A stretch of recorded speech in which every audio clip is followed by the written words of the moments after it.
അനന്തപുരിയുടെ ഉത്സവ ആഹ്ലാദ തിരകൾ ശാന്തമായി. നാടും നഗരവും നാട്ടാരെയും കണ്ട് അമ്മ മടങ്ങി. സർവമംഗളമാംഗല്യേ ശിവേ സർവാർത്ഥസാധികേ ശരണ്യേ ത്രയംബകേ ദേവി നാരായണീ നമോസ്തുതേ. മന്ത്രയുടെ വീഡിയോ കാണുന്നവരോട് മന്ത്രയ്ക്ക് ഒരപേക്ഷയുണ്ട്. വീഡിയോ മുഴുവനായി കാണുക. മന്ത്രയുടെ യാത്ര കേവലം ക്ഷേത്രവിശേഷങ്ങൾ മാത്രമല്ല, വേറിട്ട ചിന്തകളിലൂടെയാണ്. ഇഷ്ടമായാൽ വീഡിയോയ്ക്കൊപ്പം മന്ത്രയുടെ പേജ് ലൈക്കും സബ്സ്ക്രൈബും ചെയ്ത് സപ്പോർട്ട് ചെയ്യുവാൻ മടിക്കരുത്. ആ ഊർജ്ജമാണ് മുന്നോട്ടുള്ള യാത്രയ്ക്ക് മന്ത്രയ്ക്ക് ആവശ്യം. എന്തൊരു ഭംഗിയായിരുന്നു ദീപാലങ്കാരങ്ങളാൽ സുന്ദരിയായി അണിഞ്ഞൊരുങ്ങി നിൽക്കുന്ന തിരുവനന്തപുരത്ത് നഗരവീഥികൾ കാണാൻ. ഓരോ മുക്കിലും മൂലയിലും ജീവിത ദുഃഖങ്ങളെല്ലാം മറന്ന് ആറ്റുകാലമ്മയുടെ ഉത്സവ മഹാമഹത്തിന് നിറപ്പകിട്ടേകാൻ ഒത്തുകൂടുന്ന ജനതയും അവരുടെ ആഹ്ലാദങ്ങളും. വല്ലാത്തൊരു ഫീലിലായിരുന്നു നഗരം. ഉണർന്നെഴുന്നേൽക്കുന്ന ഓരോ പുലരിയും ആവേശം നിറഞ്ഞതായിരുന്നു. കലാപരിപാടികളും അന്നദാനവും പൊങ്കാലയും ഘോഷയാത്രയും ആറാട്ടും ഒക്കെയായി സ്വദേശികൾക്കൊപ്പം വിദേശികളും ഒന്നിച്ചാഘോഷിച്ച് നഗരവീഥികൾ വീണ്ടും മൗനത്തിലാണ്ടു. ഓരോ ക്ഷേത്രങ്ങളുടെയും ഉത്സവം അവിടെ വസിക്കുന്ന ജനതയുടെ പരസ്പര ബഹുമാനത്തെയും സാഹോദര്യത്തെയും ദൃഢപ്പെടുത്തുന്ന ഒന്നാണ്. തെറ്റുകുറ്റങ്ങളെല്ലാം മറന്ന് ഒത്തുകൂടുവാൻ ഓരോ കുടുംബങ്ങൾക്കും ബന്ധുമിത്രാദികൾക്കും ലഭിക്കുന്ന സുവർണാവസരം. കഴിഞ്ഞുപോയ വർഷങ്ങളെക്കാൾ ഇത്തവണ ഉത്സവ ദിവസങ്ങളിൽ ആറ്റുകാൽ ക്ഷേത്രത്തിൽ അമ്മയുടെ ദർശനത്തിനായി വന്നവരുടെ എണ്ണം ഗണ്യമായി വർദ്ധിച്ചു.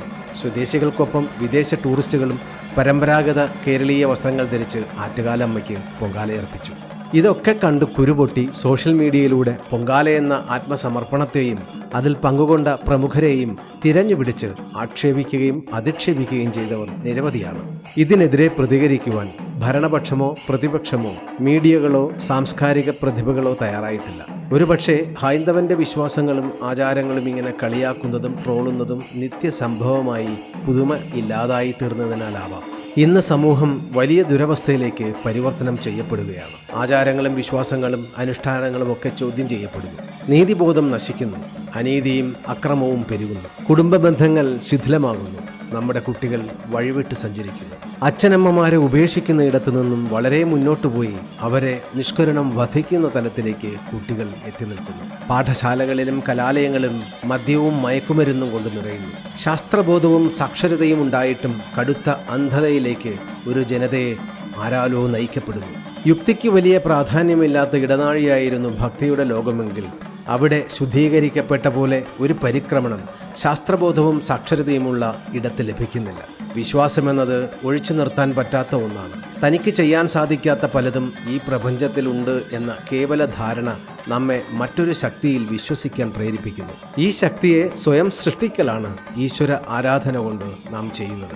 അല്ലാതെ അന്യമതസ്ഥരെ വെറുക്കാനും കൊല്ലാനും തുടച്ചു നീക്കുവാനും ഒരു ഗ്രന്ഥങ്ങളും നമ്മളോട് ആവശ്യപ്പെടുന്നില്ല. പൊങ്കാല മഹോത്സവം കുറ്റമറ്റതാക്കാനും മംഗളമാക്കാനും അഹോരാത്രം പ്രയത്നിച്ച് ഉത്സവ കമ്മിറ്റി അംഗങ്ങളും ക്ഷേത്ര ഭരണസമിതിയും ഒപ്പം പോലീസും മറ്റ് ഗവൺമെൻറ് ഓഫീഷ്യൽസും പൊങ്കാലയ്ക്ക് ശേഷം ഒരു രാത്രി കൊണ്ട് നഗരം വെടിപ്പാക്കി മാറ്റിയ കോർപ്പറേഷനും ശുചീകരണ തൊഴിലാളികളും ഏവരും പ്രശംസ അർഹിക്കുന്നു. ഈശ്വരൻ എന്നത് ഊർജമാണ്. ശാസ്ത്രവും പറയുന്നത് എല്ലാറ്റിൻ്റെയും നിലനിൽപ്പ് ഊർജത്തിലൂടെ എന്നാണ്. ശക്തി എന്ന് നാം വിളിക്കുന്നത് ദേവിയെയാണ്. അതാണ് പ്രപഞ്ചത്തിൻ്റെ ഊർജം. അതിലേക്ക് നാം ചേർന്ന് നിൽക്കുമ്പോൾ ആ ഊർജം നമുക്കും ലഭിക്കുന്നു. മുന്നോട്ട് പോകുവാൻ മനസ്സിന് അത് കരുത്തു പകരുന്നു.